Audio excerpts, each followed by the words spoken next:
y bloqueos. Vamos a empezar haciendo un breve repaso del sistema de conducción cardíaco. Ustedes saben que el corazón tiene una estructura que tiene un automatismo, que sufre despolarizaciones automáticas y que está representado por el nodo sinusal. El nodo sinusal se ubica en una zona que está en la unión de la vena cava superior con la aurícula derecha. Buen día, profe. ¿Qué tema está dando? Disculpe, recién entré. Bradicardias y bloqueos. Gracias. Entonces este nodo sinusal está ubicado en la unión entre la vena cava superior y la aurícula derecha. Recibe estimulaciones nerviosas, tanto del sistema simpático como del sistema parasimpático. Eso provoca modificaciones o cambios en la frecuencia cardíaca. Su irrigación ocurre mediante la arteria del nodo sinusal. Esa arteria del nodo sinusal, en la mayoría de los casos, proviene de la coronaria derecha y en un 30 más o menos por ciento de los casos de la circunfleja. Esto explica que el nodo sinusal muchas veces sufra isquemia cuando el paciente tiene infartos de la cara inferior. Es bastante común que los infartos de la cara inferior cursen con cierta bradicardia sinusal, una frecuencia de alrededor de 50, 55 por minuto, justamente explicada por estas ramas que irrigan al nodo y que vienen de la coronaria derecha o de la circunfleja. Después tenemos el nodo AB o nodo aurículo-ventricular. Se localiza en la parte media de la aurícula derecha, es anterior a la desembocadura del seno coronario. También recibe influencias de la inervación simpática y parasimpática. En el 80% de los casos recibe sangre de la arteria coronaria derecha y en 10% recibe de la circunfleja. Pero tiene cierta circulación colateral de la descendente anterior. Por eso vamos a ver que este nodo sinusal no aparece en general como dañado cuando hay infartos. Es raro que se dañe cuando hay infartos porque recibe irrigación de la circunfleja, de la coronaria derecha y de la descendente anterior. A partir del nodo AB, el estímulo cardíaco eléctrico continúa por el haz de His y sus ramas, la rama derecha y la rama izquierda del haz de His. Esto va a tener su importancia porque vamos a ver cuando veamos las clases de infarto que a veces los infartos se pueden asociar a bloqueos agudos de rama, ya sea de rama derecha o de rama izquierda, y en general cuando los infartos tienen bloqueos de rama, suelen ser infartos mucho más graves. Vamos a empezar hablando de la bradicardia sinusal. Usted sabe que la frecuencia cardíaca normal es entre 60 y 100 latidos por minuto. Para decir que un paciente tiene bradicardia sinusal, usted tiene que tener una frecuencia cardíaca menor de 60 por minuto y cada QRS tiene que estar precedido por una onda P. Lo primero que tenemos que decir que no siempre la bradicardia es sinónimo de patología. Hay personas bradicárdicas normales. Los ejemplos serían, primero, los atletas. Cuando usted tiene un atleta muy entrenado, esa persona puede en reposo presentar una intensa bradicardia. Yo me acuerdo, acá en la Argentina teníamos un gran tenista, que era Guillermo Vilas, que ganó varios Grand Slam, y Guillermo Vilas se entrenaba en Mar del Plata, en la playa, en la arena, corría en la arena para entrenarse. El tipo tenía una frecuencia cardíaca en reposo de 37. Claro, lo que pasa es que tenía un volumen minuto muy alto por el tamaño del corazón, por su entrenamiento. Otra causa también normal de que vos tengas bradicardia puede ser durante el sueño. Cuando nosotros estamos dormidos, hay un predominio del tono vagal y ese predominio del tono vagal produce bradicardia. También hay personas despiertas, no dormidas, que son vagotónicas, o sea, personas que tienen como un predominio de tono vagal. Y estas personas se pueden presentar con tendencia a la bradicardia. Por ejemplo, las personas que hacen meditación, es bastante común que tengan un predominio de tono vagal y que tengan frecuencias cardíacas bajas. Pero a veces la bradicardia es sinónimo de patología.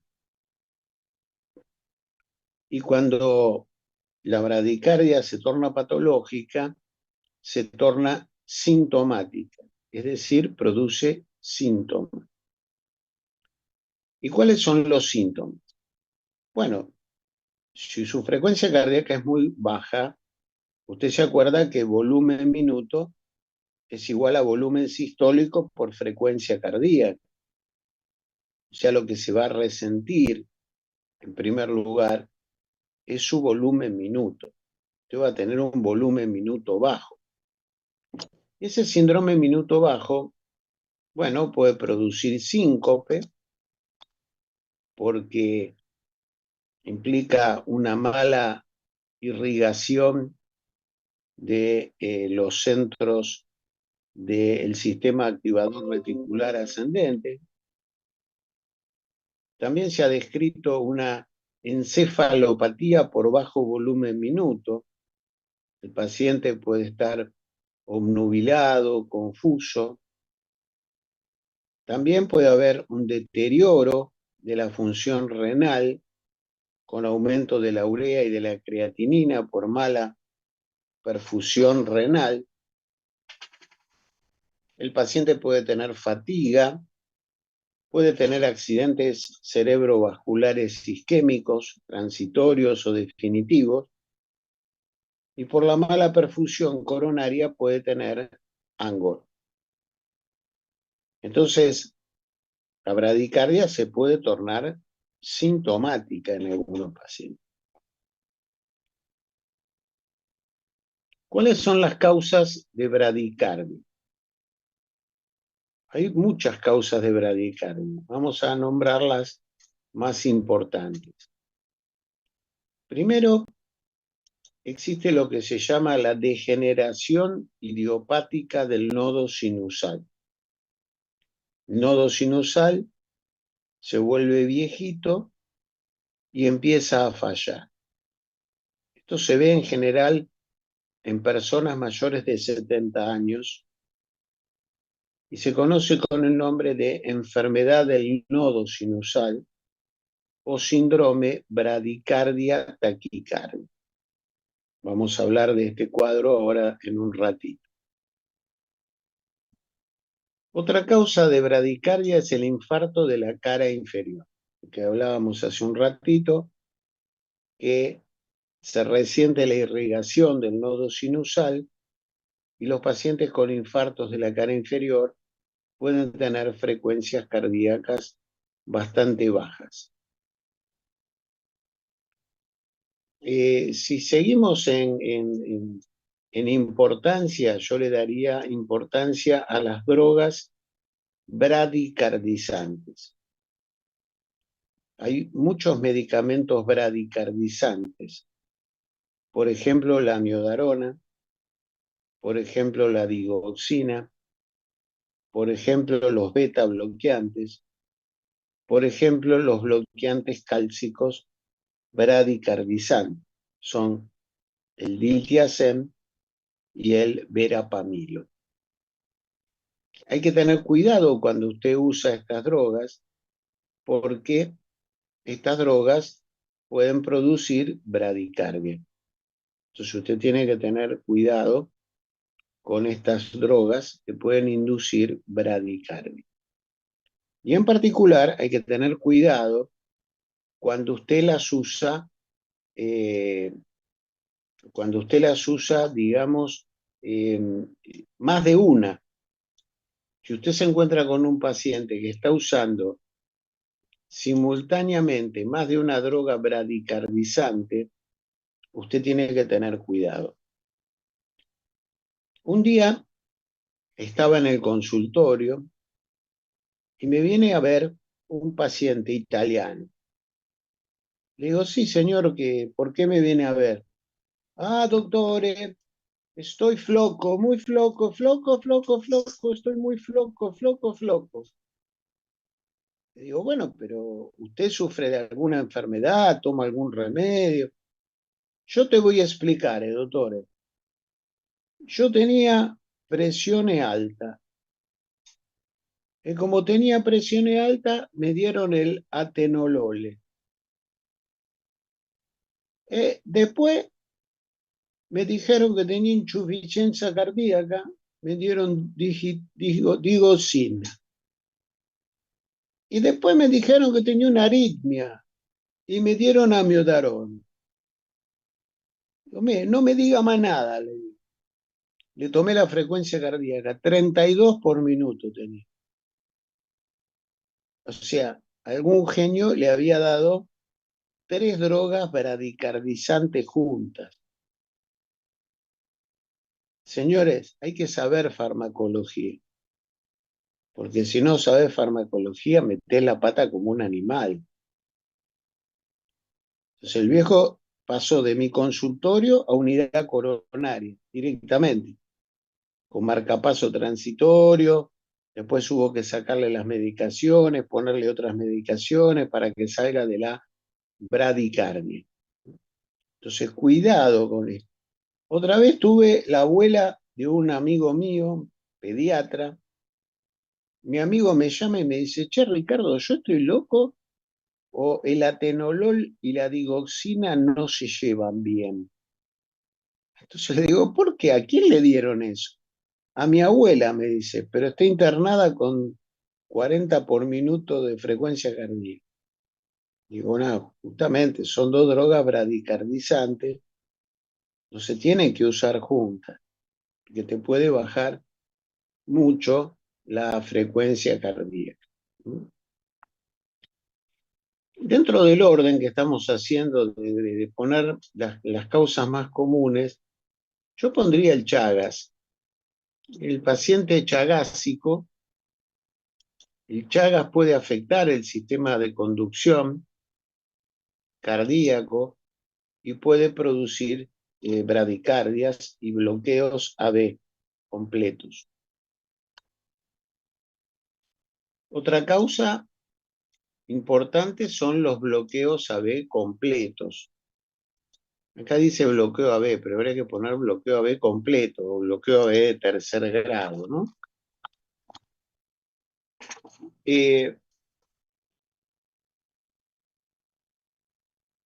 Después, dentro de las causas que nos quedan, probablemente yo pondría el aumento de la presión endocraniana. Cuando aumenta mucho la presión endocraniana, el paciente puede tener hipertensión y puede tener bradicardia. Después de esto agregaría como causa común el hipotiroidismo.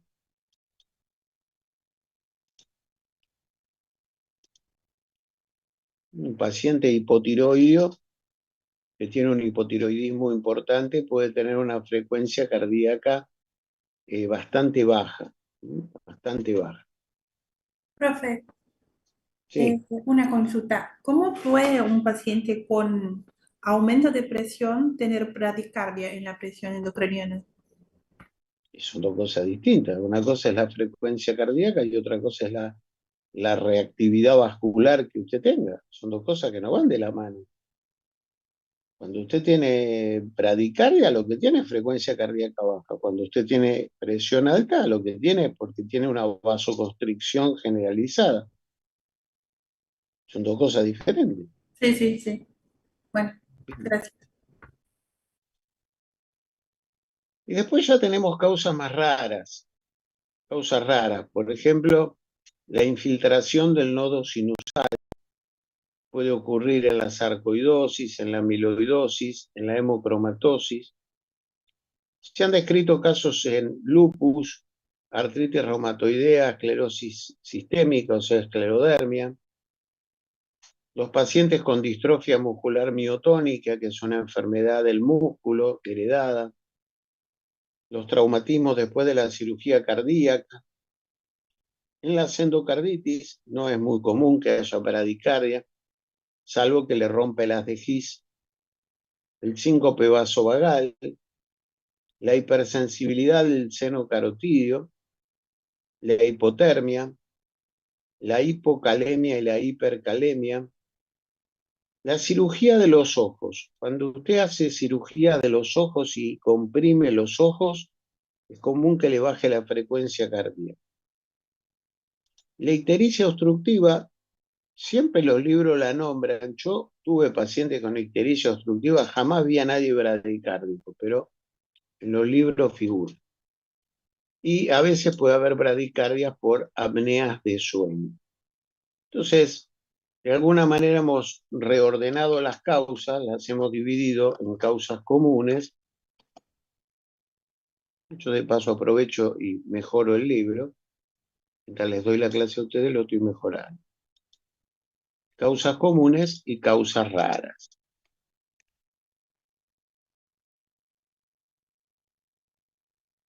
Tiene su importancia clasificar las cosas en comunes y raras, porque bueno, lo común usted lo tiene que tener siempre en cuenta porque tiene alta probabilidad de cruzárselo usted por la vida. Lo raro, bueno, es raro. ¿Cómo va a estudiar usted a un paciente con bradicardia? Bueno, le va a pedir un electrocardiograma, por supuesto va a ver la bradicardia en el electro, le va a pedir un Holter, le puede pedir un Holter de 24 horas. Eso a veces puede ser útil porque a veces hay pacientes que no tienen bloqueos todo el tiempo, pero en algún momento del día el paciente hace un bloqueo AB y en ese momento tiene 40 por minuto. Entonces, pedirle un Holter a veces permite detectar esos casos que pasarían desapercibidos. Se puede pedir un estudio electrofisiológico de las de His. Existe un estudio que se llama tiempo de recuperación normal del nodo sinusal. Son todas determinaciones que se pueden hacer. Y en el laboratorio, yo le diría que habría que pedirle los niveles de potasio. Habría que ver si el paciente tiene riesgo de Chagas, pedirle una serología para Chagas, descartar que no tenga un infarto, pedirle electro y enzimas, y pedirle el dosaje de hormona tiroidea.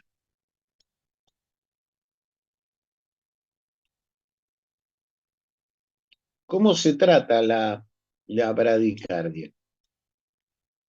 Bueno, primer punto, suspender toda droga que esté induciendo bradicardia. Amiodarona, digital, beta bloqueantes o bloqueantes cálcicos bradicardizantes. Entonces, suspender toda droga inductora de bradicardia. Después se le administran drogas taquicardizantes. Las que más se utilizan son la atropina, por vía intravenosa. Se ponen varias ampollas de atropina en un frasquito de suero y se pasa por vía intravenosa. O se puede dar isoproterenol intravenoso. Se pone 1 miligramo de isoproterenol en 250 de dextrosa y se pasa por vía intravenosa. Si con esa medicación no alcanza para que el paciente recupere el ritmo normal cardíaco, usted va a tener que ponerle lo que se llama un marcapaso transitorio. Y si el cuadro no revierte con el correr de los días o con el correr de las horas, va a tener que ponerle un marcapaso definitivo. No nos vamos a meter con el paro sinusal y el bloqueo sinoauricular porque creo que excede lo que tiene que saber un alumno. Sí vamos a hablar de la enfermedad del nodo sinusal, porque esto es algo bastante común. La enfermedad del nodo sinusal se presenta en general en viejos, mayores de 70 años. Si lo ven un joven, es porque tuvo alguna cardiopatía congénita y fue operado. Si no, se ve en general en viejos. En general lo que pasa es que el nodo sinusal falla, empieza a fallar. ¿Y cómo empieza a fallar? Bueno, primero hace una fibrilación auricular. Es una fibrilación auricular rápida que puede requerir que usted le dé medicación. Supóngase, esa fibrilación auricular ocurre cuando el paciente tiene 70 y pico de años, 75 años. Y luego de esa fibrilación, el paciente progresivamente, en los años que siguen, va bajando la frecuencia cardíaca. Entonces, el primer año tiene 70, después tiene 60, después tiene 53, 55, y llega un momento que empieza a tornarse sintomático. El paciente está medio confuso, empieza a deteriorar la función renal, y usted se ve obligado a ponerle un marcapaso definitivo.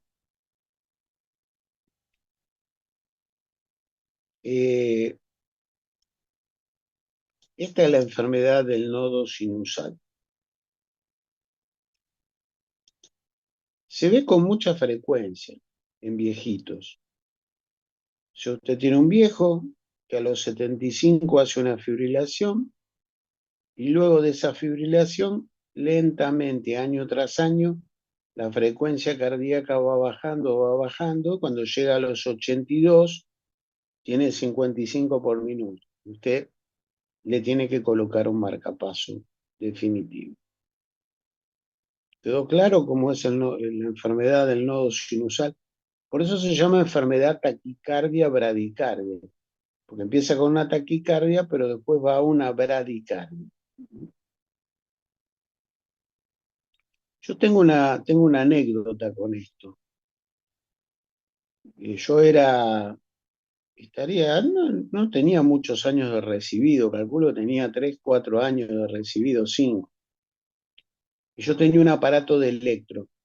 Entonces, trabajaba por una empresa que me llamaba para hacer electro a domicilio.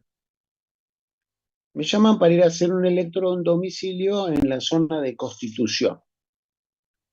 Bueno, llego, me encuentro con una viejita en la cama, con la hija, y antes de hacerle el electro, le tomo la frecuencia cardíaca. La viejita tenía una frecuencia cardíaca de 32 por minuto.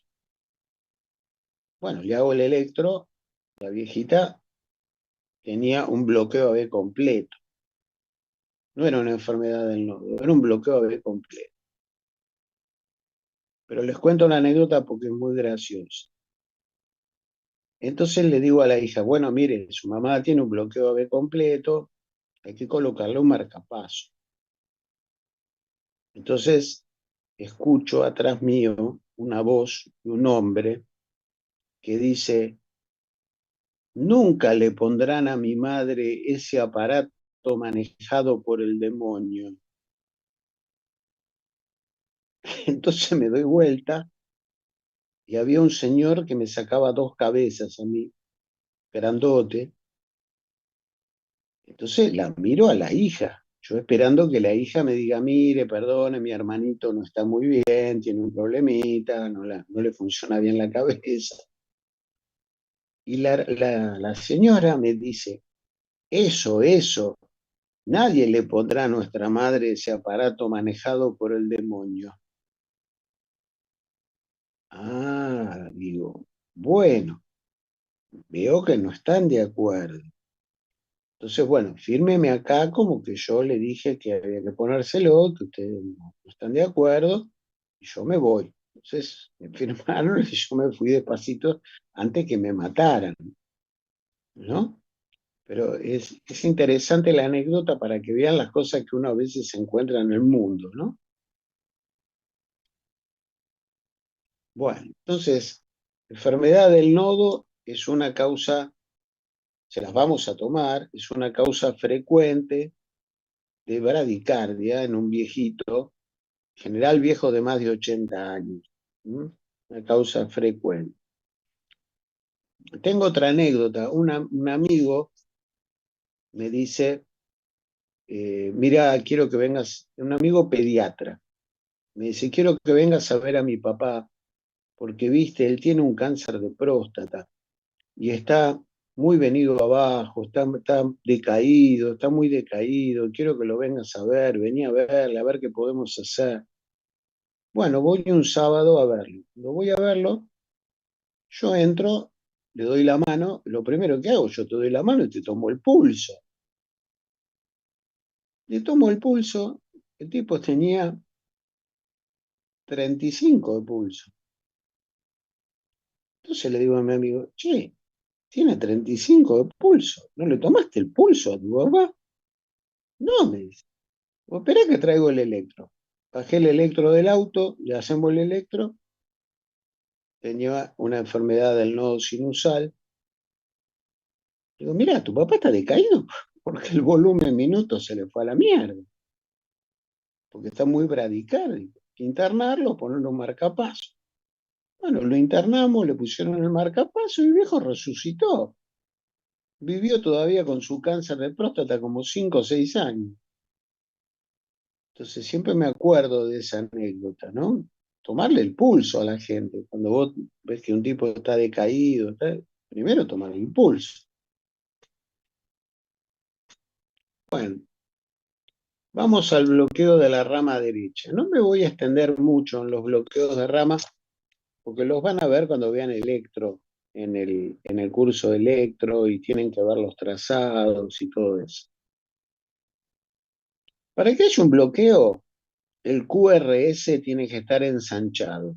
Tiene que durar más de 0,12 segundos. Más de 0,12 segundos. Lo que caracteriza el bloqueo de rama derecha es muy fácil de diagnosticar, porque usted lo que va a mirar es la derivación B corta 1. Y en la derivación B corta 1, el paciente tiene complejos RSR', R para arriba, S para abajo, R' para arriba, lo que dibuja una letra M. Entonces, cuando usted tiene un complejo QRS que tiene el dibujito de una letra M y tiene más de 0,12 segundos, eso es un bloqueo completo de la rama derecha. El eje cardíaco de esos pacientes está desplazado hacia la derecha y pueden tener ondas T negativas, pero esas ondas T negativas están en relación al bloqueo. Usted no puede diagnosticar infarto Cuando el paciente tiene un bloqueo de rama derecha, usted no puede diagnosticar infarto con el electro, porque puede haber T negativas que no son por infarto, sino que son por el bloqueo. Este bloqueo es bastante común en los pacientes que tienen Chagas. El bloqueo de rama derecha es un signo precoz del Chagas. Y usted me dirá, y doctor, ¿y cómo hago entonces para diagnosticar un infarto si no puedo usar el electro? Bueno, en ese caso usted puede pedir un ecocardiograma y va a ver que hay una pared del corazón, que es la pared que está infartada, que no late o que no se mueve adecuadamente.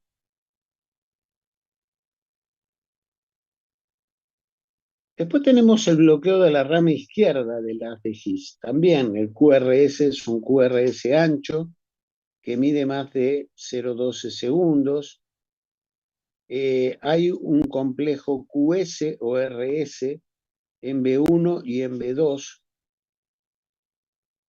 Puede tener T negativas también en algunas derivaciones, sin que ello indique isquemia.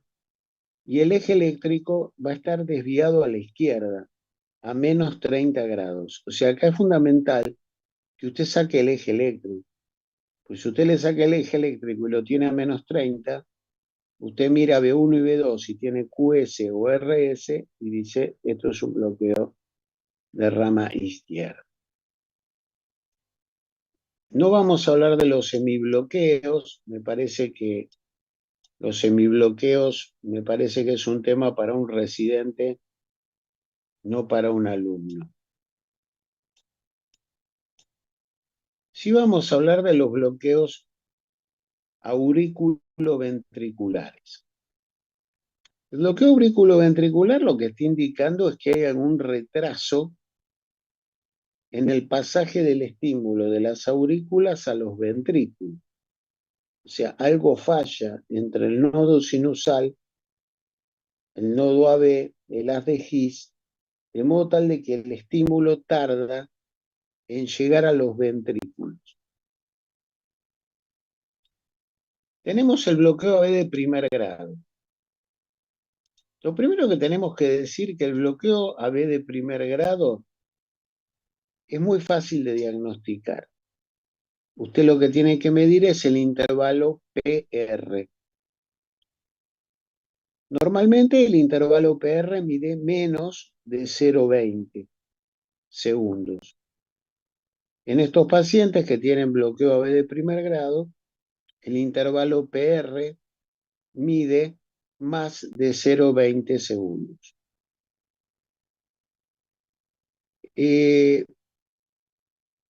Puede deberse a que hay un enlentecimiento a nivel de la aurícula, a nivel del nodo AB o en las ramas de las de His.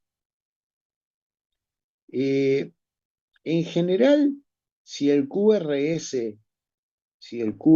es angostito, el problema está en el nodo AB. Si el QRS está ancho, y bueno, ahí puede estar ubicado en las ramas de las de His o en el propio ventrículo, y ahí hay que hacerle un estudio electrofisiológico. Siempre tiene que descartar que no sea porque al paciente le están dando drogas bradicardizantes. La mayoría de las causas de bradicardia son las mismas causas que pueden dar bloqueo AB de primer grado. Hay que tener en cuenta que en forma rara, 0,5%, puede haber gente normal que tenga un bloqueo AB de primer grado. ¿Qué tiene que hacer con estos pacientes? Nada, no se trata esto. Pero sí lo tiene que observar. O sea, yo por ejemplo tengo una viejita que tiene 90 años. Tiene un bloqueo AB de primer grado. Entonces, una vez por año le hago un electro y veo si el grado de bloqueo sigue igual o si el grado de bloqueo se incrementa. Porque puede pasar de un bloqueo de primer grado a un bloqueo de segundo o un bloqueo de tercer grado. Y por supuesto no hay que darle drogas bradicardizante. Después tenemos el bloqueo de segundo grado. Se clasifica, este bloqueo de segundo grado es un poquito más complejo, básicamente porque se clasifica en dos tipos, lo que se llama el MOVIX 1 y el MOVIX 2. El MOVIX 1 están en general localizados por encima de las de His. ¿Qué es lo que va a pasar? Usted va a notar que cuando usted analiza varios latidos en el electro, el PR se va prolongando. Con cada latido, el PR se hace más largo. Supóngase en el primer latido mide 0,22, en el segundo 0,25, en el tercero 0,30. Hasta que hay un latido donde late la aurícula, pero falta el QRS, falta el latido ventricular. Ese fenómeno donde se va progresivamente alargando el PR hasta que falta un latido, se conoce con el nombre de fenómeno de Wenckebach. O sea que el MOVIX 1 tiene fenómeno de Wenckebach. Puede aparecer por la utilización de drogas bradicardizantes, puede aparecer en atletas, pero lo que nos tiene que preocupar es que puede aparecer en los infartos, sobre todo en el infarto de la cara inferior. El paciente no tiene síntomas, pero por supuesto, si usted le da una droga bradicardizante, usted le puede aumentar el grado de bloqueo. Y después ya tenemos más grave el MOVIX 2, bloqueo de segundo grado, MOVIX 2. En el MOVIX 2, lo que tenemos es, usted mira los latidos y va a ver que hay una onda P, QRS, una onda P, QRS, una onda P, QRS, y de golpe aparece una onda P y no hay QRS en un latido. O sea, hay como la pérdida de un QRS inexplicable. Eso se considera bloqueo AB de segundo grado, MOVIX tipo 2. Se puede localizar en el nodo AB, se puede localizar en el haz de His o en las ramas del haz de His. En general es una enfermedad mucho más severa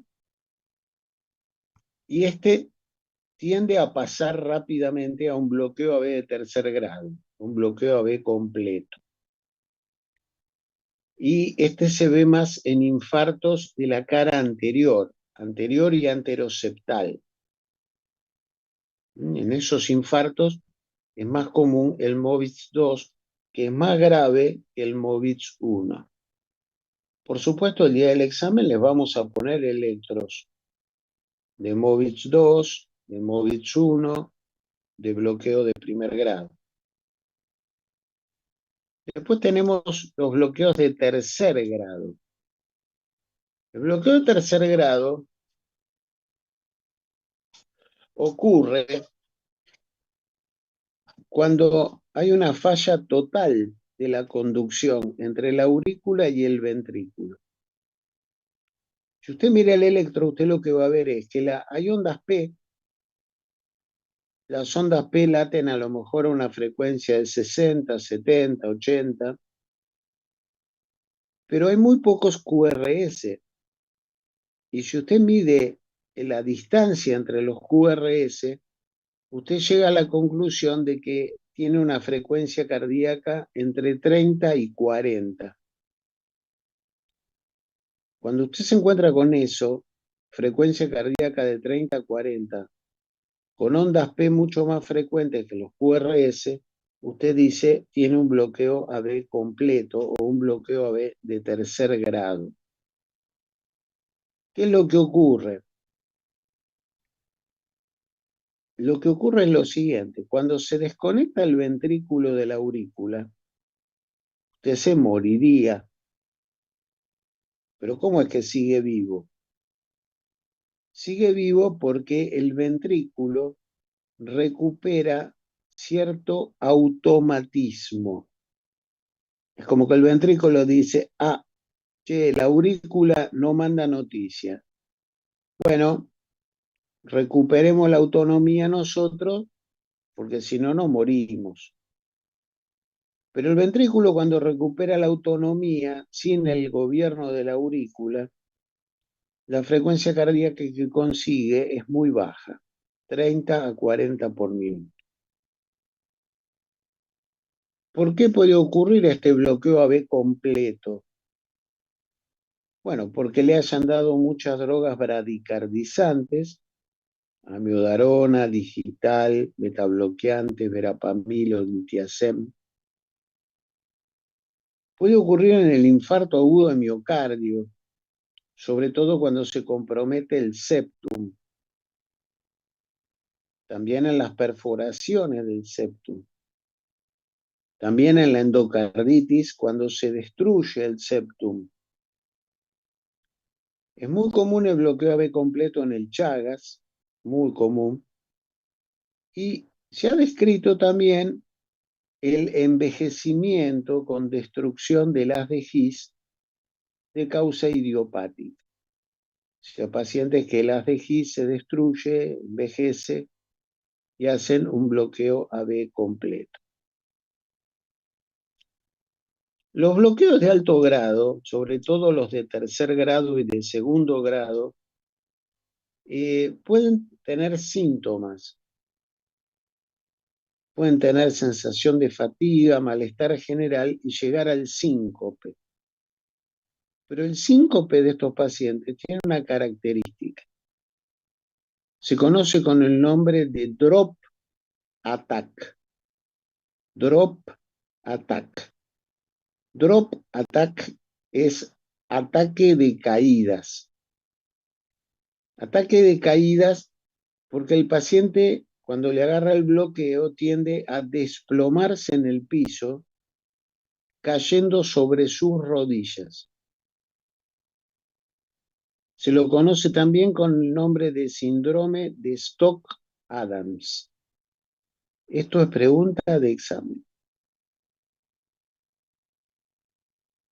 Puede haber, por el bajo volumen minuto, cuando usted tiene un bloqueo AB de tercer grado, puede haber alteraciones del sensorio, el paciente estar obnubilado, confuso, puede haber insuficiencia renal, prerrenal, con aumento de la urea y de la creatinina. En el pulso venoso pueden aparecer en la zona yugular ondas A en cañón, porque a veces se superpone la contracción de la aurícula con la contracción del ventrículo.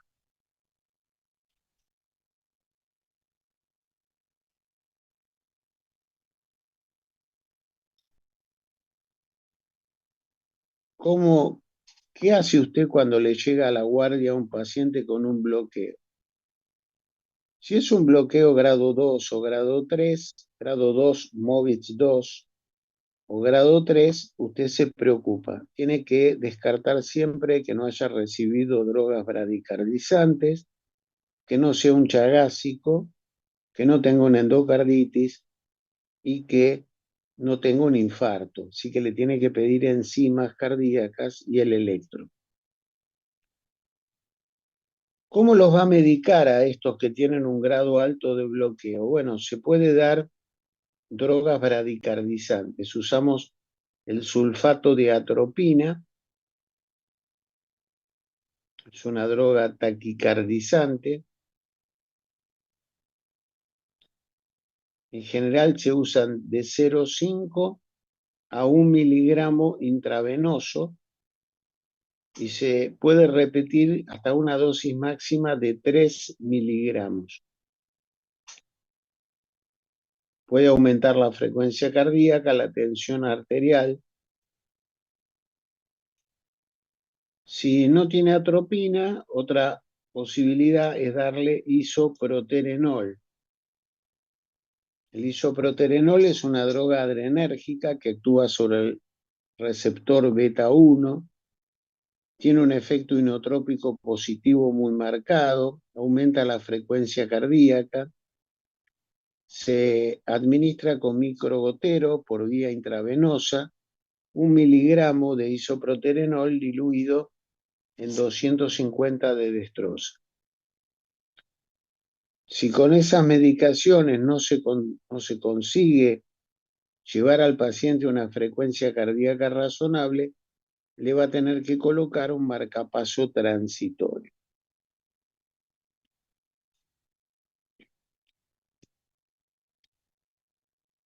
Vamos a hablar un poquito de marcapasos.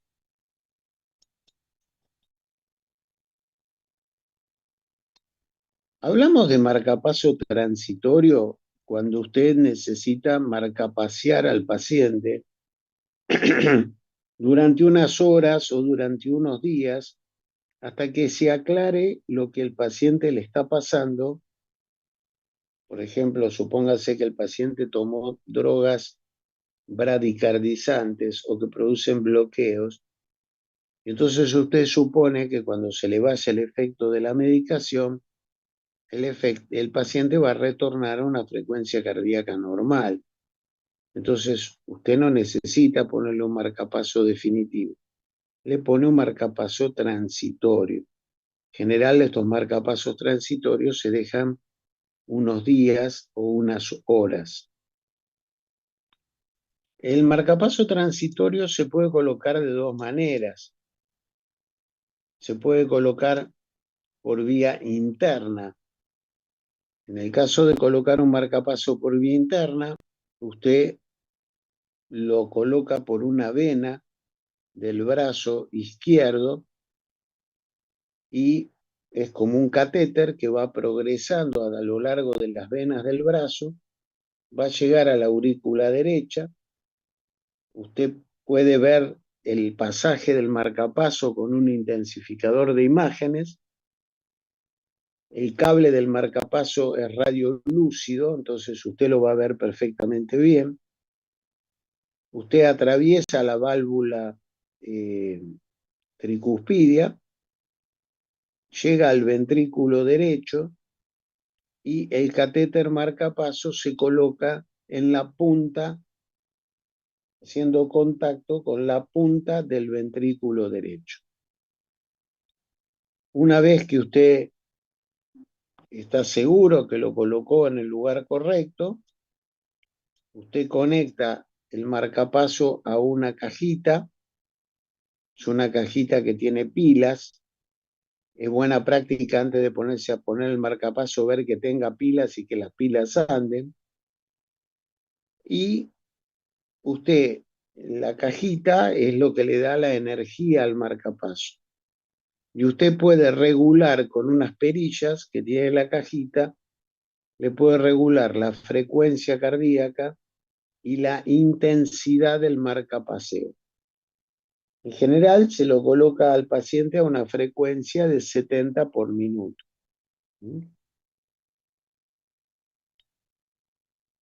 Se puede también colocar un marcapaso transitorio epicárdico.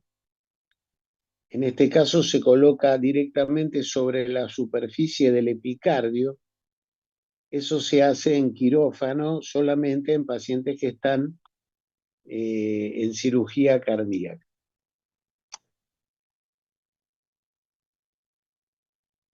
En niños a veces se ha recurrido a un marcapaseo transesofágico y en los últimos años han aparecido los marcapasos transitorios externos.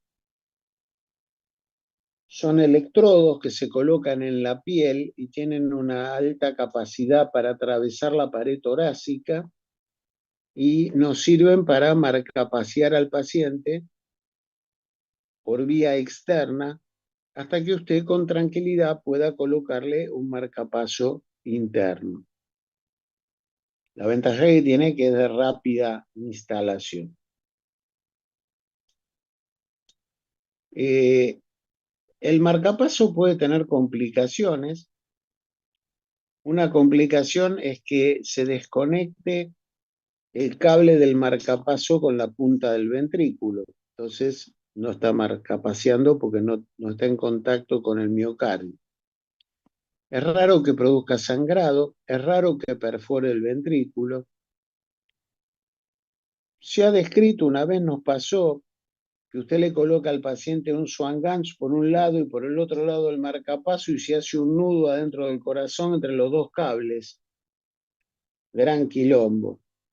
Nosotros lo resolvimos cortando uno de los dos cables, tirando del otro y sacando los dos juntos. Pero gran quilombo cuando se te hace un nudo. El marcapaso es un catéter que está dentro del ventrículo y a veces puede su presencia inducir la aparición de arritmias. Es muy raro que produzca un neumotórax. Sí puede ocurrir que se infecte el marcapaso.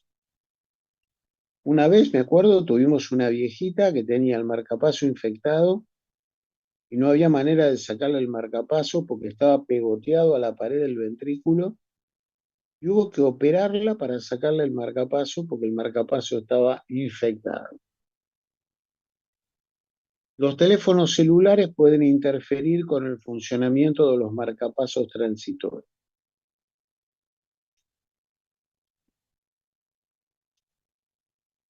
Bueno, en general la indicación es por bradiarritmias, en posoperatorios o post-trasplante de corazón, en traumas de corazón, cuando hay bradicardias por drogas o por trastornos del medio interno, bloqueos cardíacos en endocarditis, bloqueos AV completos en un infarto. En los últimos años aparecieron marcapasos transitorios que pueden estimular más de una cámara. Son bicamerales, o sea, estimulan al mismo tiempo la aurícula y el ventrículo derecho. También han aparecido marcapasos transitorios que pueden estimular a ambos ventrículos, biventriculares.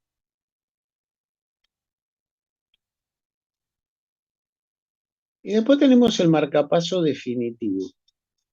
El marcapaso definitivo se coloca exactamente igual que el marcapaso transitorio a través de una vena del brazo izquierdo.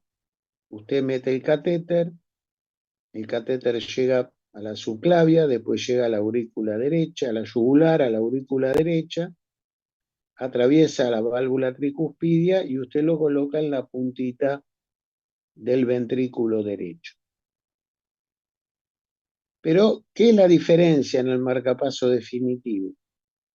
Que en vez de tener la cajita con las pilas afuera del cuerpo, usted le va a colocar el motorcito adentro del cuerpo. ¿Y cómo se hace para colocar el motorcito dentro del cuerpo? Bueno, en el tejido celular subcutáneo, el cirujano le abre con el bisturí como una cavidad y ahí le coloca el motorcito, que tiene una pila, que en general es una pila de litio que dura mucho tiempo, y entonces el cable del marcapaso queda conectado al motorcito que el paciente tiene en el tejido subcutáneo. Si el paciente se muere, no se le ocurre enterrar al paciente con el marcapaso. Lo ideal es que alguien le saque el motorcito y que el motorcito lo pueda usar otro paciente, porque un marcapaso es algo bastante caro como para que el señor se lo lleve a la tumba. En general, la mayor parte de las indicaciones de colocar marcapasos son la enfermedad del nodo sinusal, los bloqueos AB completos de tercer grado o de segundo grado Movitz 2. Fundamentalmente en esos casos. A veces hay indicaciones un poquito más sofisticadas como para bloquear la aparición de taquiarritmias ventriculares. A veces cuando el paciente tiene bloqueo de rama derecha y bloqueo de la rama anterior y posterior de las de His, también se le coloca un marcapaso. En pacientes con síncopes vasovagales muy intensos y repetidos o síndrome del seno carotidio, a veces también se puede colocar un marcapaso definitivo.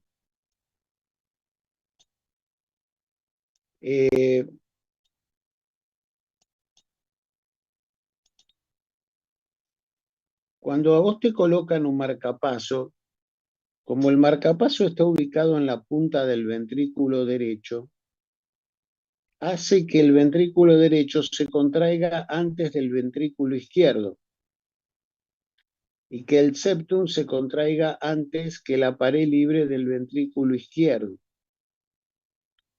Ese fenómeno se llama de disincronía ventricular. Y a veces esa disincronía puede agravar la insuficiencia cardíaca que el paciente tiene. Se están usando para evitar esa disincronía marcapasos que estimulan simultáneamente la aurícula y el ventrículo.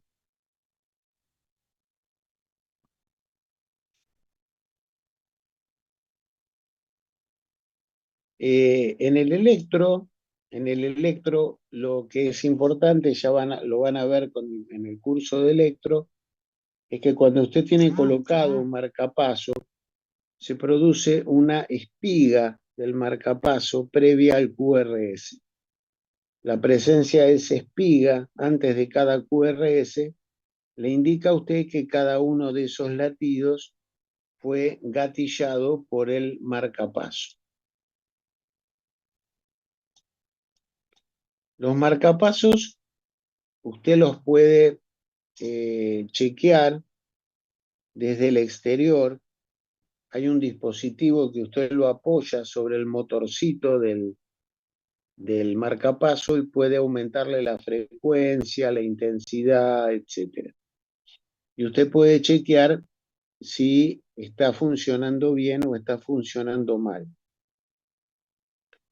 A veces puede haber fallas de capturas o fallas de sensados en el marcapaso.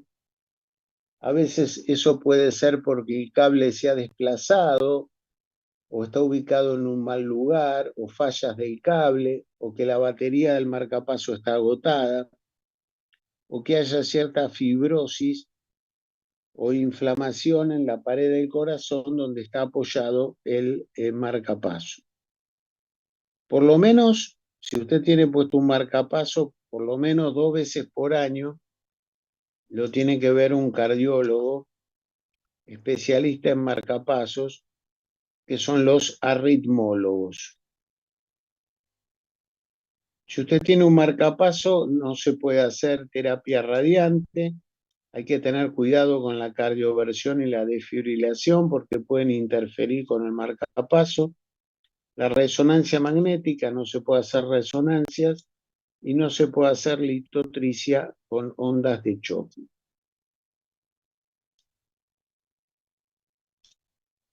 Para terminar, nos quedaría el cardiodesfibrilador implantable. Es un dispositivo parecido a un marcapaso, que también tiene un motorcito, pero tiene esta capacidad. Detecta cuando usted está en arritmia ventricular sostenida.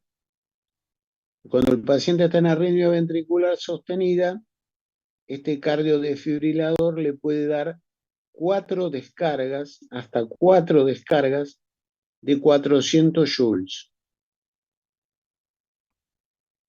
Usted tiene que tener la suerte de con esas 4 descargas salir de la arritmia ventricular porque si no sale de la arritmia ventricular, termina con una fibrilación ventricular y termina con una muerte. La batería de estos dispositivos suele durar 4 años, se usa sobre todo en pacientes con miocardiopatías dilatadas, con alta tendencia a la arritmia, miocardiopatías severas, también en pacientes con causas genéticas de muerte súbita, miocardiopatía hipertrófica y displasia arritmogénica del ventrículo derecho. Nosotros teníamos en la facultad al profesor titular de rayos, antes de la doctora Díaz. Era un señor que era radiólogo del Churruca, y el señor era un cardiópata, un hombre que tendría 65 años, pero había tenido varios infartos, tenía una miocardiopatía dilatada, una insuficiencia cardíaca severa, y estaba en lista de trasplante cardíaco. Me acuerdo que un día llego a la facultad, al viejo edificio de la facultad, me lo encuentro, le digo, uy, ¿qué tal, che? ¿Cómo andás? Hace mucho que no te veo. Me dice, bien, bien, ayer me morí. ¿Cómo que ayer te moriste? Sí, sí, ayer tuve una arritmia ventricular con un síncope, me caí al piso, pero como tengo el desfibrilador, me dio 3 descargas y a la tercera descarga zafé y me salvé. Así que bueno, esto es el cardiodesfibrilador. Después de ese episodio, a los 3 meses se murió. Es una muerte súbita y se murió. Entonces,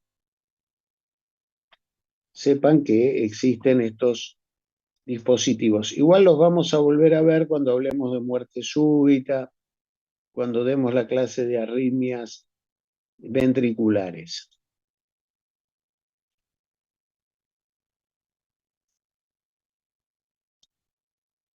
Bueno, nos quedan unos minutos para hablar. ¿Hasta acá quieren preguntar algo? Porque yo me embalé y no... ¿Hay alguna pregunta, alguna duda? Profe, estaba leyendo acá, acompañando la clase, y veí que el bloqueo de tercer grado podría cursar con extrasístoles ventriculares y Claro, porque a veces cuando usted tiene un bloqueo de tercer grado, como el ventrículo recupera cierto automatismo, puede recuperar el automatismo con un latido normal, pero a veces presenta ciertas extrasístoles ventriculares. Eso lo vamos a ver cuando demos la clase de arritmia ventricular. bueno. Bueno, muy bien. Vamos a hablar ahora de un tema interesante, que es el tema de la hipotensión y de la hipotensión ortostática. Esto está en el tomo de angiología. Nosotros le damos mucha bolilla a la hipertensión, pensando siempre que la hipertensión es una enfermedad muy común, muy severa. Pero vamos a ver que también es bastante complicado cuando usted tiene hipotensión, o sea, tiene presiones bajas, en general sistólicas menores de 100 en las mujeres y en los varones sistólicas menores de 110 en forma crónica. Esa hipotensión a veces son pacientes que no tienen ninguna enfermedad, simplemente tienen una tendencia a la hipotensión, pero puede producir un estado de fatiga, mareo, cefalea, puede producir lipotimias y síncopes. Los miembros suelen estar fríos, mal perfundidos y tienen una menor capacidad cognitiva. Otra causa común de hipotensión es el embarazo. La embarazada está hipotensa y puede tener lipotimias o síncopes, pero ahí la hipotensión está en relación con que la placenta le está robando flujo a los otros órganos. Por eso la paciente tiene hipotensión. Pero a veces tenemos hipotensiones crónicas por enfermedades. Y algunas son importantes. Por ejemplo, la enfermedad de Addison, insuficiencia suprarrenal crónica, por falta de cortisol. El paciente se puede presentar hipotenso. La mastocitosis sistémica es una enfermedad donde hay una gran proliferación de mastocitos, puede ser benigna o maligna, y los mastocitos fabrican histamina. Y la histamina es vasodilatadora, entonces el paciente tiene episodios de hipotensión. La cirrosis hepática cursa siempre con hipotensión, porque no se degrada en el hígado enfermo el óxido nítrico. Y esa falta de degradación del óxido nítrico produce hipotensión. La enfermedad de Parkinson y los parkinsonismos suelen producir hipotensión. Es muy interesante. Tengo una paciente que era una hipertensa. Y esta paciente se agarra a un parkinsonismo. Y a medida que avanza su parkinsonismo, cada vez tiene menos presión y ahora ya está con presiones normales. Entonces tuvimos que suspenderle la medicación antihipertensiva, porque si no se dormía, tenía poca energía. El síndrome de Schidrager es un cuadro muy parecido al parkinsonismo, pero que tiene muchos síntomas del sistema autónomo. Afecta mucho el sistema autónomo y estos pacientes pueden tener hipotensión. La neuropatía autonómica diabética, son diabéticos de larga data con mal control de su diabetes, pueden desarrollar hipotensión. El Guillain-Barré y el tétanos pueden tener hipotensión y hacer síncope en el momento agudo. Es muy común la hipotensión en la amiloidosis. La neuropatía alcohólica también puede cursar con hipotensión. La insuficiencia renal crónica cuando está en diálisis. Hay fármacos que pueden producir hipotensión. Y después nos quedan las disautonomías familiares, son cuadros muy raros del sistema autónomo. Hay unos 300 casos en todo el mundo, son chicos de origen judío. Yo tuve la probabilidad de ver uno.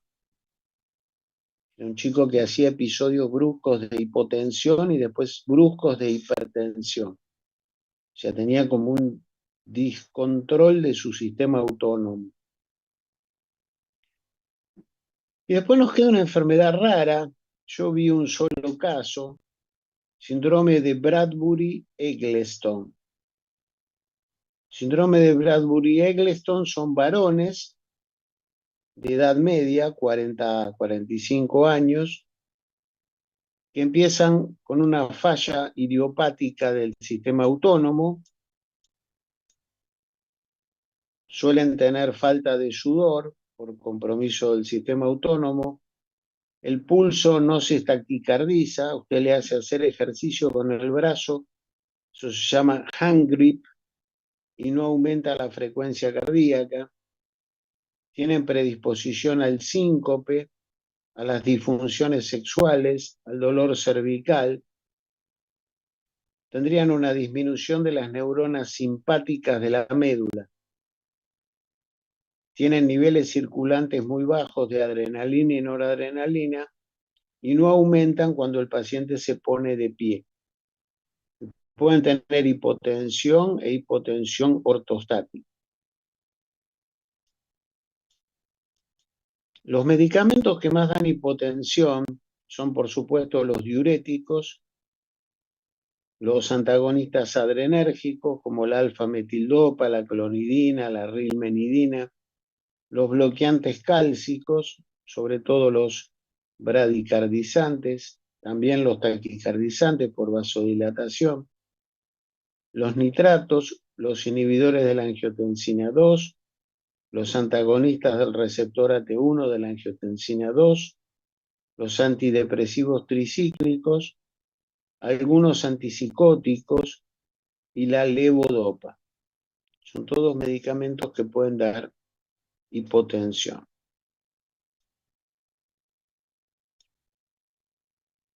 ¿Qué puede hacer usted por la hipotensión? Bueno, hay ciertas medidas higiénico-dietéticas que usted puede tomar. Por ejemplo, hay que evitar el calor y evitar los ejercicios muy vigorosos. Hay que decirle que eleve la cabecera de la cama 10 a 15 centímetros, que antes de pararse se siente en la cama durante algunos minutos antes de incorporarse. Puede usar medias elásticas.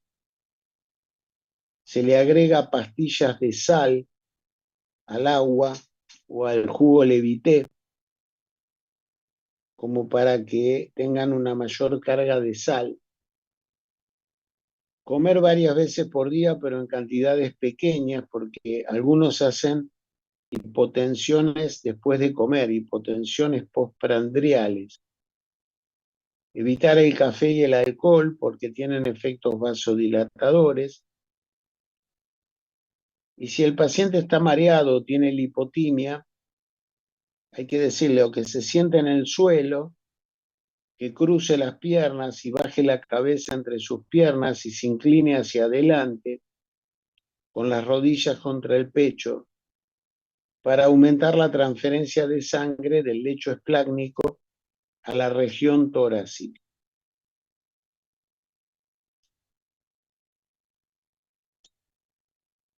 Se pueden usar drogas para aumentar la presión. La que más se utiliza es la fenilefrina. Se dan de 12,5 a 25 miligramos 3 veces por día, pero suelen perder su eficacia con el correr del tiempo, porque como que el paciente se acostumbra. Y después tenemos una droga que se llama midodrine, que es un agonista alfa-2 que actúa en venas y arterias, produce vasoconstricción. La dosis es 2,5 miligramos antes del desayuno y del almuerzo y se la va aumentando en forma progresiva hasta llegar a una dosis de 30 a 40 miligramos por día. No se debe usar durante la noche porque puede dar hipertensión nocturna. Y se pueden dar mineralocorticoides que retienen agua y sal. El que más se utiliza es la fluorcortisona.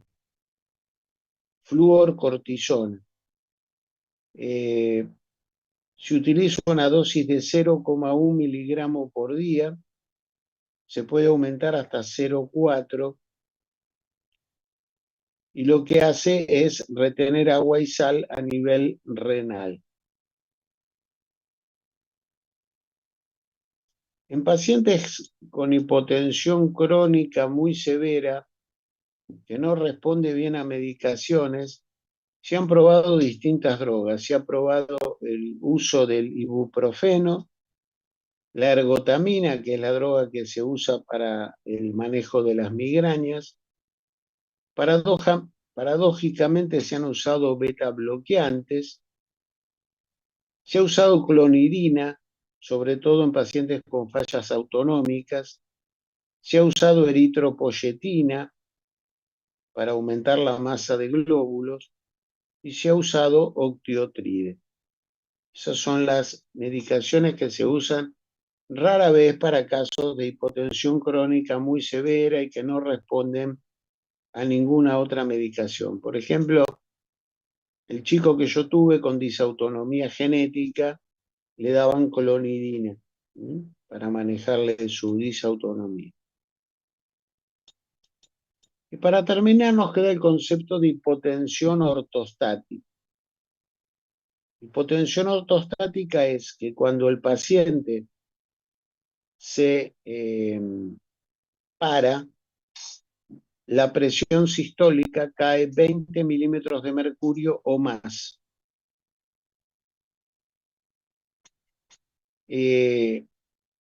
A veces ni siquiera lo podés hacer parar, porque cuando se para ya hace un síncope.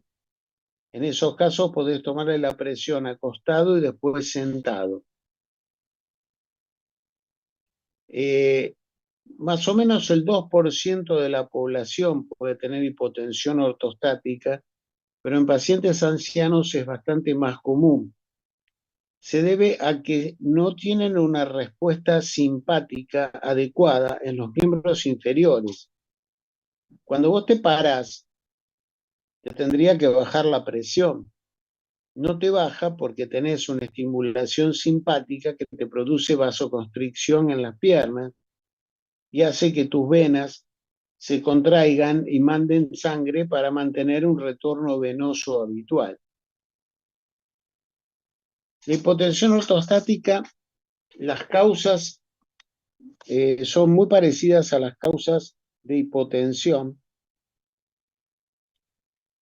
pero tenemos algunas agregadas. Por ejemplo, cuando hay un sangrado, cuando un paciente pierde sangre va a tener hipotensión ortostática. Lo mismo si tiene hipovolemia, ya sea por pérdida de agua y sal o por rápida formación de un tercer espacio. Puede ser por medicamentos que bajan la presión, puede ser por una enfermedad cardíaca que no le deja aumentar el volumen minuto. La insuficiencia suprarrenal agudo crónica también puede tener hipotensión ortostática. La hipotensión postprandial, esa es muy interesante, aparece más o menos a los 75 minutos después de comer. Se produce porque la sangre se dirige toda al aparato digestivo y el paciente tiene hipotensión ortostática. Y finalmente la insuficiencia venosa crónica severa, pacientes que tienen varices, por sus varices tienen hipotensión ortostática.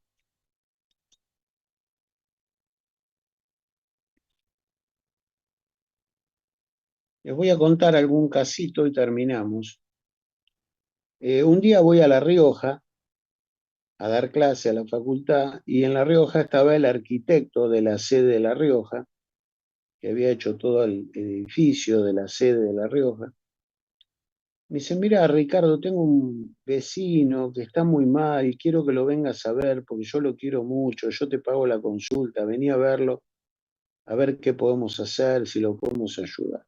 Digo, bueno, dale, vamos, venime a buscar a las 3 de la tarde, que terminó la clase y vamos a ver. Bueno, me vino a buscar con la pick-up mientras íbamos para la casa del paciente. Le digo, ¿y vos qué sabes del paciente? Me dice, mira, yo lo que sé que es un diabético de hace muchos años y que ahora cuando quiere cruzar la calle se desvanece, se cae al piso y se desvanece. Entonces le digo, mira, debe ser una hipotensión ortostática por neuropatía diabética por mal control de su diabetes. Le hice el diagnóstico en el auto, antes de ver. Llego a la casa, el señor estaba acostado, le tomo la presión. 13,8. Digo, señor, párese acá al ladito de la cama. Pero 2 minutos, tipo paradito al lado de la cama, me dice, me estoy empezando a marear. Le tomo rápido la presión, tenía 90-40. Ya tenía hipotensión ortostática por su neuropatía diabética. Y el problema es que eso no se arregla, no tiene arreglo. El señor estaba hecho un inválido por su hipotensión. Inválido por su hipotensión. ¿Mm? Con respecto del Addison, por ejemplo, cuando yo era residente de clínica, fui a rotar al servicio de dermatología del Muñiz. Y había un paciente que estaba internado con una paracoccidioidomicosis. Estaban tratando. Entonces yo voy y le tomo la presión. El tipo tenía 80-60. Qué raro, tipo tenso que está. Le digo a la enfermera, pasale un poquito de suero, le pusimos 2 o 3 frasquitos de suero, digo, bueno, con esto ya va a estar bien. Vengo al otro día, le tomo la presión de nuevo, 80-60. Digo, pero la puta que lo parió, ¿qué pasa? Justo en ese momento llega el tipo que más sabía hongos de la Argentina, el doctor Negroni, que era el que supervisaba todo el tratamiento de pacientes con hongos en el Muñiz. Entonces viene y me dice, ¿y nene, cómo está el paciente? Digo, mire, doctor, el paciente está bien, pero me llama la atención que está con presiones bajas. Y lo expando y vuelve a tener presiones bajas. Me dice, cuidado, porque la paracoccidioidomicosis puede destruir las suprarrenales y hacer una insuficiencia suprarrenal. Yo no tenía la más puta idea. Me dice, pedile cortisol a CTH y pasarle corticoide. Efectivamente, el paciente tenía un Addison, una insuficiencia suprarrenal, por eso estaba haciendo la hipotensión. ¿Mm?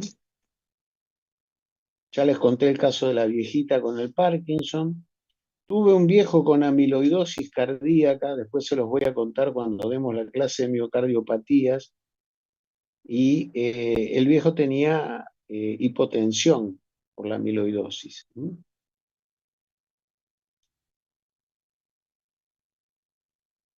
Bueno, entonces como ven, ser hipotenso a veces no es una cosa tan sencilla como uno cree. Tiene sus bemoles ser hipotenso, no es una cosa tan sencilla. ¿Mm? Bueno, con esto terminamos lo de ahora. A las 6:30 vamos a dar síncope. Un tema largo, tenemos bastante para hablar del síncope. Vamos a hablar del síncope vasovagal, del síncope cardíaco y de las otras causas de síncope. Así que terminamos el día hablando de síncope. No sé si quieren preguntar algo del tema este de hipotensión. Profe, este señor que tenía diabetes y, bueno, hipertensión por diabetes, no hay tratamiento, no se puede hacer nada, como queda prostrado. No, no, se le pone medias elásticas, se le da algún corticoide para que retenga más sodio y agua, se le puede dar mayor aporte de sal, pero en general, si se te sonó el sistema simpático de las piernas, sonaste. Cada vez que te incorporás, te baja la presión y el tipo hace 5. Uy, qué Hay difícil. cosas que no, hay cosas que no tienen arreglo todavía. Nosotros creemos que la medicina está avanzada, pero hay cosas que todavía no tienen arreglo. ¿Mm?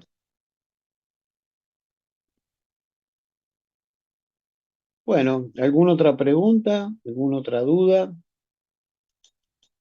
Todos estos temas, hipotensión ortostática, hipotensión, tratamiento de la hipotensión, se los vamos a tomar, le podemos preguntar causas de hipotensión, nombre al menos 7 causas de hipotensión y explique cómo se trata a una paciente con hipotensión crónica sin causa muy determinada, y bueno, usted me pone con la fenilefrina, con el midodrine, Entonces, estas cosas se las vamos a tomar hipotensión. ¿Mm?